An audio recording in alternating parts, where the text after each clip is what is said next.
4 घंटे की जर्नी के बाद ओसाका से फाइनली मैं पहुंच गया हूँ अपनी फाइनल डेस्टिनेशन जो है इने। ये है एक छोटा सा विलेज टाउन जो बेसिकली लोकेटेड है 1 घंटा दूर अमानो हाशिदाते से। अमानो हाशिदाते तक डायरेक्ट ट्रेन आती है क्योटो से, पर मैं ओसाका से आया हूँ इसलिए मुझे एक ट्रेन चेंज करके आना पड़ा।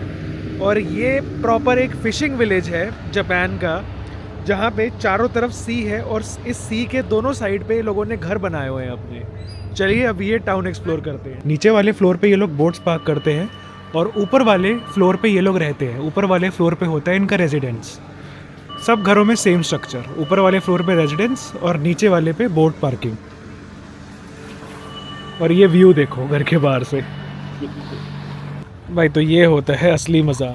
लेक साइड कैफ़े पे कॉफ़ी और आइसक्रीम और साथ में ये व्यू।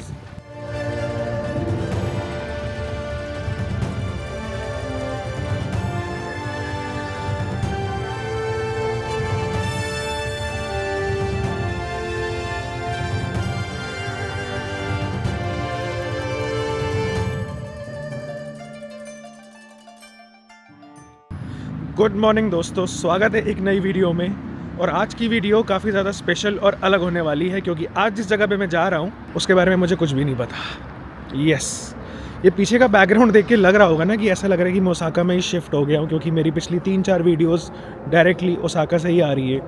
तो एक्चुअली में हुआ क्या है कि जापान के अंदर बहुत सारी जगहें हैं देखने को, और हर जगह को देखने के लिए ना आपको अपना बेस चेंज करना पड़ता है। मतलब कुछ जगहें हैं जो आप टोक्यो से देख सकते हो, कुछ क्योटो से और कुछ ओसाका से। बट ओसाका में मेरा प्लान थोड़ा एक्सटेंड हो गया, क्योंकि एक तो पहली बार जब मैं ओसाका में आया तो यहाँ पे मेरे 3-4 दिन वेस्ट हो गए क्योंकि यहाँ पे बारिश ज़्यादा हो गई थी। अब जब ओसाका में बारिश कम हुई है तो जिन जगहों पे मुझे इसके बाद जाना था वहाँ पे बहुत ज़्यादा बारिश होने लग गई है। तो मैंने सोचा कि वहाँ जाने से अच्छा है कि मैं यहाँ पे अपना स्टे एक्सटेंड कर लेता हूँ और जो भी मुझे जगहें देखनी थी वो मैं यहीं से कवर कर लेता हूँ। अब आज जो है मेरा ओसाका में लास्ट डे है, तो आज के लिए मेरे पास कोई प्लान था नहीं, बट जगहें देखने को तो बहुत बची हैं। तो फिर मैंने इस जगह के बारे में रिसर्च करी जिसके बारे में मैं अभी आपसे बात करूँगा। और मैंने देखा कि ये एक अलग जगह है जो मैंने कभी जापान में देखी भी नहीं है और कभी एक्सपेक्ट भी नहीं करी है। इनफैक्ट उन सबसे अलग है जहाँ तक मैं अभी गया हूँ। तो मैंने कहा चलते हैं यहाँ पे। तो कल ही रात को मैंने रिसर्च करी अराउंड 7-7:30 के आसपास, और 8-8:30 बजे मैं JR ऑफिस गया और टिकट्स ले आया। क्योंकि टिकट्स सुबह तक के लिए वेट करना मुझे थोड़ा सा लगता है कि बहुत डिले हो जाएगा, क्योंकि आज न्यू ईयर्स ईव है, आज 31 दिसंबर है। तो रात को भी मेरा प्लान है कहीं पे जाने का, पर वो इस वीडियो में डाल पाऊँगा या नहीं डाल पाऊँगा I am not sure, but उसके बारे में बाद में बात करेंगे। क्योंकि मैं देखना चाहता हूँ कि new year's event, new year's eve यहाँ पे कैसे सेलिब्रेट करते हैं लोग, तो उसका भी पार्ट है, उसका भी कुछ अलग से प्लान है मेरा। बट फ़िलहाल फोकस करते हैं आज के ऊपर, अभी के ऊपर, जो है कि मैं इस जगह पर जा रहा हूँ। अब मैं अपने होटल से निकल गया हूँ, टाइम हो रहा है सुबह के 7:20। मेरी ट्रेन है 8:06 की। सो 10 मिनट तक स्टेशन तक पहुँचने में लगेंगे। और तो और जैसा कि मैं बता रहा था कि कुछ जगहें ऐसी है जो हर जगह से विज़िट करी जा सकती है। तो ये जगह भी मैं क्योटो से भी विज़िट कर सकता हूँ, ओसाका से भी विज़िट कर सकता हूँ, और इवन चाहे तो नहीं, टोक्यो से थोड़ा ज़्यादा दूर हो जाएगा। बट यही है कि मैं क्योटो पहले कवर कर चुका हूँ। अब मैं दोबारा क्योटो जाके कवर करता तो, और उस समय मुझे इस जगह के बारे में पता भी नहीं था।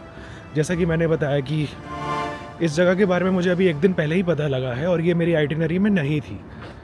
तो खैर, कुछ नया ऐड हुआ है तो कोई रीज़न ही होगा कि मैंने कुछ नया ऐड किया है। तो देखते हैं। मैं जापान में पहली बार आया हूँ और पहली बार ट्रैवल कर रहा हूँ जापान में, और जितना भी मैंने जापान के बारे में सुना है ना, मुझे लग रहा है कम ही सुना है, क्योंकि जितना भी हम वीडियोस में देखते हैं या लोगों से सुनते हैं वो कम ही है। जापान उससे बहुत ज़्यादा अमेजिंग है। इनफैक्ट जब मैं अपने जापान की ट्रिप की प्लानिंग कर रहा था ना, तो मैंने भी ये सोचा हुआ था कि कुछ तो बेसिक चीज़ें मैं करूँगा ही, लाइक टोक्यो हो गया, क्योटो हो गया, ओसाका, जो 3 मेन जगह है मुझे लगता है। और इनफैक्ट 1-2 ऐसी और भी होगी जो शायद मुझसे छूट गई है, बट 2-3 तो मैं मेन सिटीज़ विज़िट करूँगा। उसके बाद मैं जिन जगहों पे जाना चाहता हूँ वो बेसिक और नॉर्मल से थोड़ा अलग होगा। मतलब कि जो मेरी स्टार्टिंग की जैसी वीडियोज़ है वो नॉर्मल सिटीज़ की है, जहाँ पे बहुत से लोग जा भी चुके हैं और जिनके बारे में बहुत ज़्यादा इन्फॉर्मेशन भी अवेलेबल है ऑलरेडी। बट अब जो मैं चीज़ें दिखाना चाहता हूँ वो ऐसी है कि जहाँ पे मैं खुद कुछ ऐसा एक्सपीरियंस कर रहा हूँ जो शायद ऑनलाइन जिसकी इन्फॉर्मेशन भी अवेलेबल ना हो और मैं खुद भी अनप्रिपेयर्ड हूँ। क्योंकि जैसा कि मैंने बताया जापान में बहुत कुछ है देखने को, और अभी भी मुझे लगता है कि काफ़ी पार्ट जापान के टूरिस्ट के लिए और स्पेशली इंडियन टूरिस्ट के लिए तो लाइक हम जैसे लोगों के लिए तो अनएक्सप्लोर्ड है। तो मैं इन चीज़ों को एक्सप्लोर करना चाहता हूँ। आज जिस जगह पे जा रहा हूँ ये उनमें से एक ऐसी जगह है जो ऑलमोस्ट मैं कहूँगा कि 99 इंडियन टूरिस्ट के द्वारा अनएक्सप्लोर्ड है, और जो मेरे चैनल पे अभी आगे भी एक्सपीरियंसेस और वीडियोज़ आने वाली है वो भी उन्हीं में से ही है कि जो 90% मैं बोलूँगा लोग उसको अभी तक एक्सप्लोर नहीं कर पाए या नहीं करा है because of any reason, I am sure. क्योंकि देखो मेरे पास टाइम है, मैं ट्रैवल चैनल बना के काम कर रहा हूँ तो मैं ये जगह एक्सप्लोर कर पा रहा हूँ। जो लोग कुछ दिनों के लिए छुट्टी पे आते हैं उनका यही कोशिश होता है कि भाई टॉप 2 टॉप 3 सिटीज़ विज़िट कर लेते हैं, तो जापान देख लिया। पर मेरी कोशिश ये है कि भाई जापान इसके आगे बहुत कुछ है, जापान बहुत ज़्यादा है। और तभी मैं ऐसी जगह रुका हुआ हूँ ओसाका में जहाँ से मैं ये दिखा सकूँ कि एक डे ट्रिप में आप क्या क्या कर सकते हो। तो ऐसा नहीं कि मैं अभी किसी रिमोट जगह पे रुका हुआ हूँ, I am staying in Osaka. ये रहा आगे ओसाका का स्टेशन। सो जिस जगह पे मैं अभी जा रहा हूँ मुझे पहुँचने में वहाँ पे आई गेस 3 या 3.5 घंटे लगने वाले हैं। सुबह पहले 8 बजे की एक ट्रेन लूँगा मैं, और वो डायरेक्ट ट्रेन नहीं है, यहाँ पे डायरेक्ट ट्रेन नहीं चलती। जैसे मैंने बताया यहाँ से डायरेक्ट ट्रेन अगर चाहिए तो वो क्योटो से मिल जाएगी, क्योटो से डायरेक्ट ट्रेन है। अब मैं क्योटो वापस जाता बात तो वही पड़ जाती, ट्रेन तो चेंज करनी पड़ती। तो मैं क्योटो में चेंज नहीं कर रहा, मैं आगे चेंज कर रहा हूँ, मैं बताता हूँ।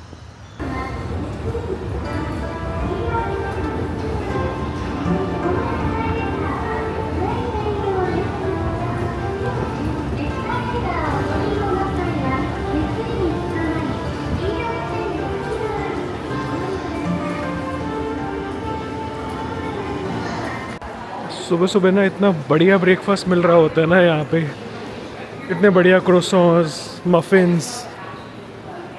भूख नहीं भी लगी हो ना तो भी लग जाती है। वैसे अभी तो मुझे लगी हुई है क्योंकि सुबह सुबह ब्रेकफास्ट मैं स्टेशन पे ही करता हूँ। यहाँ से मैं टिकट्स लेता हूँ। ये रहा JR का ऑफिस। अभी सुबह भी देखो कितनी भीड़ है।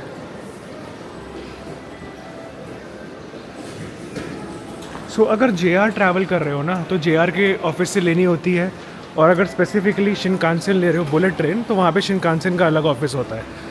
इससे भी बुलेट ट्रेन की टिकट्स मिल जाएगी, पर फॉरेनर्स के लिए वो शिनकानसेन का ऑफिस इन्होंने बनाया होता है जिससे सारी टिकट्स मिलती है। अब यहाँ से हम एंट्री करेंगे।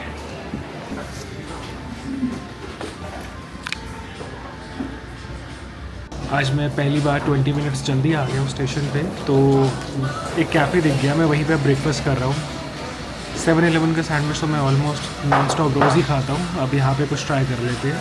आई एम जस्ट होपिंग मेरी ट्रेन ना छूटे क्योंकि 7:43 हो गए हैं और मेरी ट्रेन है 8:06 की।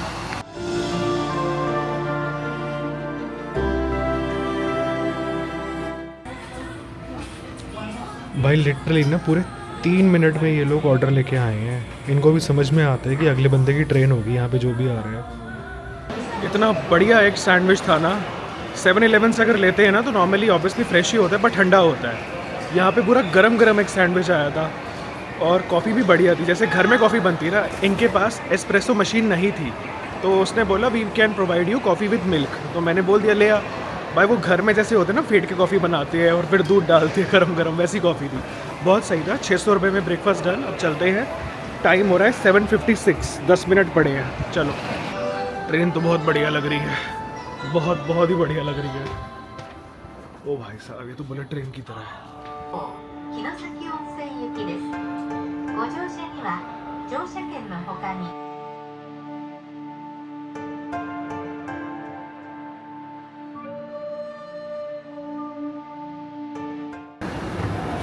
तो फुचियामा पहुंच गया हूँ मैं, और अब यहाँ से मुझे ट्रेन चेंज करनी है फॉर अमानो हाशिदाते।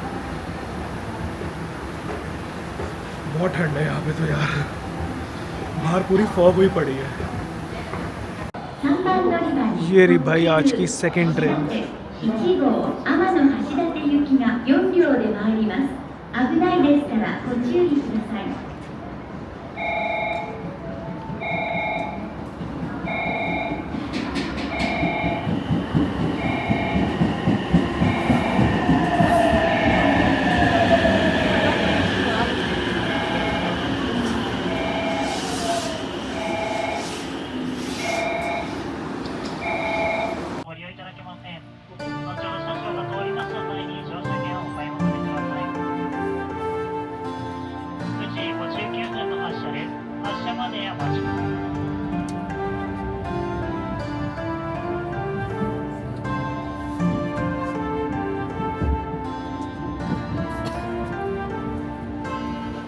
स्टेशन से जस्ट बाहर निकलते ही ये बस स्टॉप है और यहाँ से अब मुझे बस लेनी है जो 1 घंटा और लगाएगी मुझे मेरी फाइनल लोकेशन पे पहुँचाने के लिए।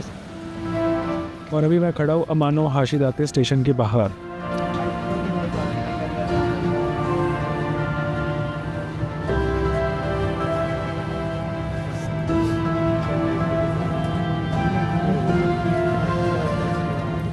चार घंटे की जर्नी के बाद ओसाका से फाइनली मैं पहुंच गया हूँ अपनी फाइनल डेस्टिनेशन जो है इने। ये है एक छोटा सा विलेज टाउन जो बेसिकली लोकेटेड है 1 घंटा दूर अमानो हाशिदाते से। अमानो हाशिदाते तक डायरेक्ट ट्रेन आती है क्योटो से, पर मैं ओसाका से आया हूँ इसलिए मुझे एक ट्रेन चेंज करके आना पड़ा। और ये प्रॉपर एक फ़िशिंग विलेज है जापान का, जहाँ पे चारों तरफ सी है और इस सी के दोनों साइड पे लोगों ने घर बनाए हुए हैं अपने। चलिए अब ये टाउन एक्सप्लोर करते हैं।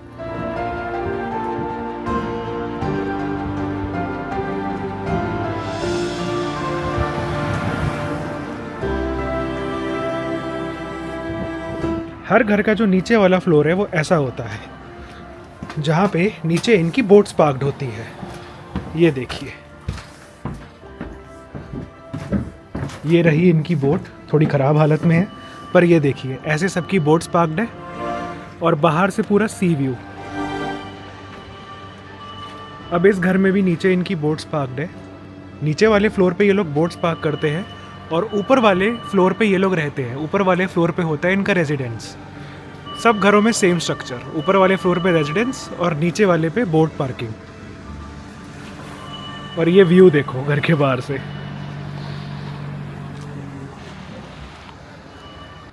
और पानी इतना क्लियर है, इतना क्लियर है, मतलब नीचे अगर कोई फिशेस चल रही है ना तो वो भी क्लियरली दिख रही है। कैमरा कितना जस्टिस दे पा रहा है नहीं कह सकता, बट पानी एकदम क्लियर है। यहाँ पे ना ऐसे ये 230 विलेज हाउसेस है, 230, और यहाँ की जो टोटल पॉपुलेशन है वो है सिर्फ 2200 लोग। और यहाँ का जो पूरा एरिया है ये बेसिकली फ़िशिंग से चलता है, चाहे बारिश हो या कुछ भी हो, ये लोग अपना फ़िशिंग से घर चलाते हैं। यहाँ पे फ़िशिंग सबसे बड़ा ऑक्यूपेशन है और तभी इनके पास बोट्स है, क्योंकि ये रोज़ सुबह निकल जाते हैं फ़िशिंग करने के लिए। यहाँ से देखो हर घर के अंदर बोट है, क्योंकि यहाँ का मेन ऑक्यूपेशन ही फ़िशिंग है। और क्रूजिंग के लिए एक वो बोट चलती है जो सामने अभी लोड हो रही है। मैं टिकट्स ख़रीदने में थोड़ा लेट हो गया, तो अभी देखता हूँ जाते हुए मैं शायद वो बोट से एक बार क्रूज़ करूँ वो।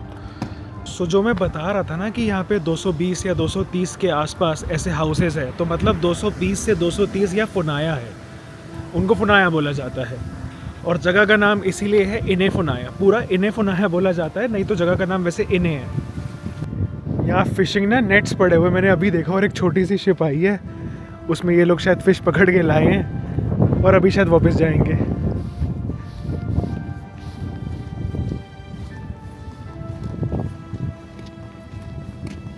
ये जगह तो बहुत बड़ी है, बहुत पीसफुल है। गिनती के टूरिस्ट और कुछ फैमिलीज तो अभी यहाँ पे सिर्फ फ़िशिंग कर रही है। मेरे सामने अभी एक छोटी सी फैमिली आई है, हस्बैंड वाइफ और साथ में उनका बच्चा, ये लोग फ़िशिंग करने आए हैं। और ये देखो यहाँ कितने नेट्स पड़े हैं, बड़े बड़े।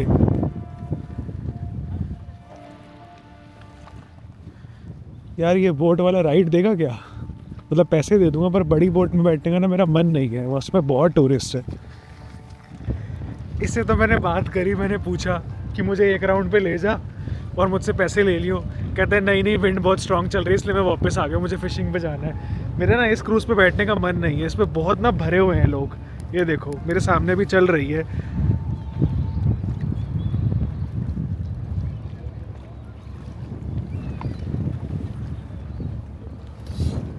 चलो आगे चलते हैं। कितनी पीसफुल ज़िंदगी होगी ना लोगों की यहाँ पे। आई मीन ऑब्वियसली मैं बार बार से देख रहा हूँ तो ऐसी बात कर रहा हूँ, सबके अपने कुछ ना कुछ होते ही है लाइफ में प्रॉब्लम्स, क्योंकि grass is always green on the other side. But still रहने की जगह के हिसाब से सोचो, पूरी शांति।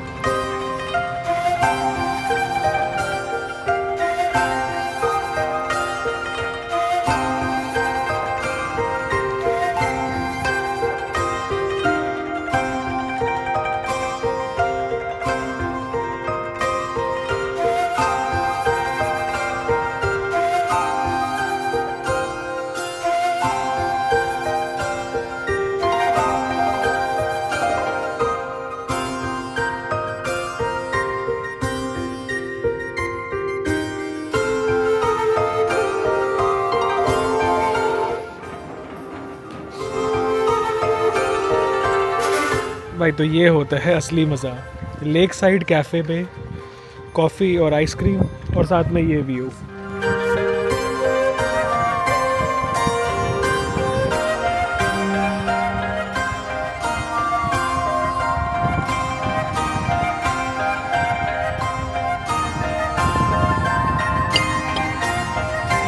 यहाँ पे आने का बहुत ही सिंपल सा तरीका है। सबसे पहले तो अगर क्योटो से आ रहे हो तो क्योटो से डायरेक्ट ट्रेन चलती है JR अमानो हाशिदाते। ये सीधा अमानो हाशिदाते पहुँचाएगी। वहाँ से उतर के सीधा बाहर निकलोगे तो बस स्टेशन है, बस स्टॉप है, जहाँ से बस लेनी है। बस का जो फेयर है वो लगभग 400 येन के आसपास है। कैश भी लेते हैं और नहीं तो अंदर ही स्टेशन पे टिकट्स मिल जाती है। यहाँ पे बस के लिए IC कार्ड नहीं चलता, स्वीका कार्ड नहीं चलता है। तो 1 घंटे की बस है, बस का टाइम टेबल स्टेशन पे लिखा होता है। 1 घंटा लगा के यहाँ आ सकते हो और ये जगह मेरे ख्याल से परफेक्ट है कपल्स के लिए और फैमिलीज़ के लिए, पूरा डे ट्रिप के लिए, क्योंकि मैंने काफ़ी सारे कपल्स और फैमिलीज़ ऑलरेडी यहाँ पे देखे हैं जो आए हुए हैं। दूसरा तरीका है मेरी तरह कि ओसाका से आ रहे हो तो ओसाका से एक ट्रेन चेंज करनी पड़ेगी फुकियामा से, जहाँ से डायरेक्ट फिर आपको लेनी है अमानो हाशिदाते ट्रेन, जो अमानो हाशिदाते पहुँचाएगी और फिर उतर के सीधा बस लेनी है और बस इन्हें पहुँचा देगी।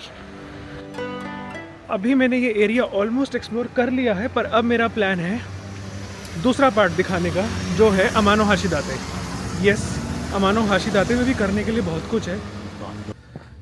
मेरा वैसे तो यहाँ पे थोड़ा ज़्यादा रुकने का मन था, बट हल्की हल्की बारिश शुरू हो रही है और पूरा क्लाउडी हो गया, तो इससे पहले बारिश होए टाइम पे निकल लेता, नहीं तो बस के लिए भी फिर लाइन लग जाएगी और फिर अमानो हाशिदाते एक्सप्लोर करना रह जाएगा, क्योंकि मेरी ट्रेन तो शाम के 6 बजे की है, तो टाइम तो मेरे पास बहुत है।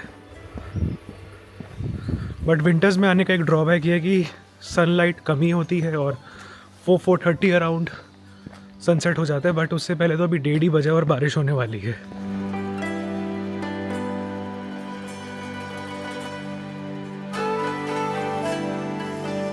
मैं ड्रोन चलाता रह गया और बस निकल गई।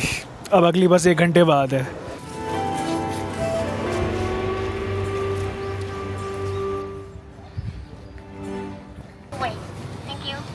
Thank you. ये कुछ नया है, 4:30 पे बंद हो जाता है। अभी ऑलमोस्ट 4:15 हो गए हैं। लकीली टिकट्स मिल गई और बारिश भी हो रही है।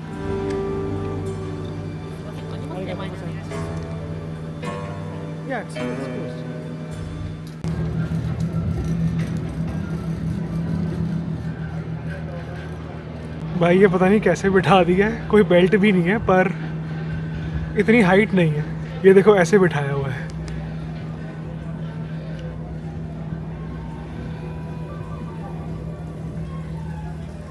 भाई ये चेयर ना बहुत वाइब्रेट कर रही है। अभी मैंने रिसेंटली काफ़ी वेट रिड्यूस किया, पर अब मुझे डाउट हो रहा है कि मैं अभी भी बहुत ज़्यादा मोटा हूँ या ये चेयर कुछ ज़्यादा ही लाइट है। पर ठीक है, हाइट ज़्यादा नहीं है, नीचे गिरा तो थोड़ी बहुत खरोच ही आएगी। ये जो लेफ़्ट साइड में आ रही है ना, इसे बोलते हैं मोनोरेल, पर अभी ना ये बंद थी। आई मीन 4:30 तक ये बंद ही हो जाती है और बारिश हो रही थी तो इन्होंने ये बंद कर दी। सिर्फ जो ऊपर से वापस आ रहे हैं उनको आने दिया जा रहा है। पर इसको देख के मुझे लग रहा है ये ज़्यादा फ़न है जिस पर मैं बैठा हूँ। भाई इसमें तो भरे हुए लोग ठूसे हुए हैं।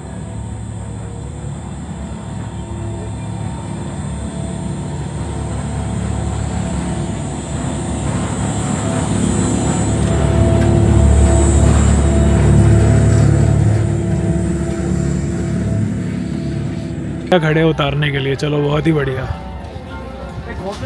इन्हीं पे भरोसा है मुझे।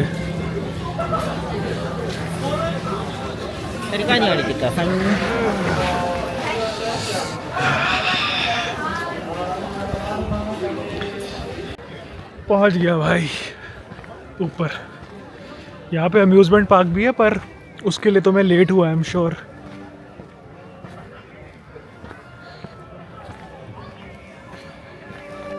ये पूरी स्ट्रिप देख रहे हो जो पूरी एक बीच की तरह बनी हुई है, इसे अमानो हाशिदाते बीच बोला जाता है और ये अमानो हाशिदाते सैंड बार के नाम से जानी जाती है। तो जैसे अभी मैं गया था इने में और वहाँ पे नाम फेमस है इने फुनाया, क्योंकि वो जो इने एरिया है उसके अंदर वो बोट हाउसेस बने हैं जिन्हें बोला जाता है फुनाया, इसलिए नाम फेमस हो गया इने फुनाया। सेम वे में ये जो एरिया है ये है अमानो हाशिदाते, जो बेसिकली क्योटो प्रीफेक्चर के अंदर पड़ता है। प्रीफेक्चर, जापान में प्रीफेक्चर नाम यूज़ होता है, जैसे इंडिया में स्टेट्स होते हैं तो वैसे ही जापान में प्रीफेक्चर बोला जाता है। और ये जो एरिया है ये बेसिकली क्योटो के बहुत पास है, तभी मैंने बोला था यहाँ आने का सबसे अच्छा तरीका है कि क्योटो से डायरेक्ट ट्रेन ले लो जो अमानो हाशिदाते लेके आएगी। और ये जो सैंड बार है ये नेचुरली फॉर्म्ड है, अब देखो क्लियर व्यू। सो ये बेसिकली नेचुरल फॉर्मेशन है, एक तरफ है आसो सी और दूसरी तरफ है जापान सी, ये दोनों को अलग करता है और ये नेचुरली फॉर्म्ड हुआ है। सो ये जो स्ट्रिप है ना टोटल ये है 3.5 किलोमीटर लंबी, पूरी नेचुरल है, सिर्फ इस पर ट्रीज ऑब्वियसली मैन मेड है, मतलब ह्यूमंस ने वो सीड्स लगाए हैं, पेड़ उगाए हैं, पर ये पूरी स्ट्रिप यहाँ पे बहुत ज़्यादा फेमस है और काफ़ी लोग आते हैं इसके व्यू पॉइंट पे। मैं थोड़ा आने में लेट हो गया क्योंकि ऑब्वियसली इन्हें फुनाया से यहाँ तक आते आते टाइम लग गया मुझे काफ़ी, और मेरी एक बस भी छूट गई थी, नहीं तो मैं थोड़ा पहले आ जाता और फिर सही होता, बट ठीक है, देर आए दुरुस्त आए। ये एक्चुअली में ना सबसे बढ़िया कॉम्बिनेशन है एक परफेक्ट डे ट्रिप का जापान में, जहाँ पे सुबह सुबह निकल जाओ, सबसे पहले चले जाओ इन्हें फुनाया इन एरिया में, उसके बाद वहाँ से जल्दी निकल के 2 आवर्स में कवर कर लो और उसके बाद बस ले लो। अगर मेरी एक बस ना छूटती तो मुझे यहाँ पे और ज़्यादा टाइम मिलता और फिर मैं ये अम्यूज़मेंट पार्क भी एक्सप्लोर कर लेता। बट आप में से कोई प्लान कर रहे हैं तो इस बात का ध्यान रखना कि इन्हें फुनाया में 2.5 आवर्स बहुत है, फिर वहाँ से निकल के बस लो और आना तो अमानो हाशिदाते पे ही है, स्टेशन यहीं है, तो स्टेशन पे आओ और उसके बाद ये जगह 5 मिनट दूर है, मतलब स्टेशन से ये जगह 5 मिनट की वॉकिंग डिस्टेंस पे है।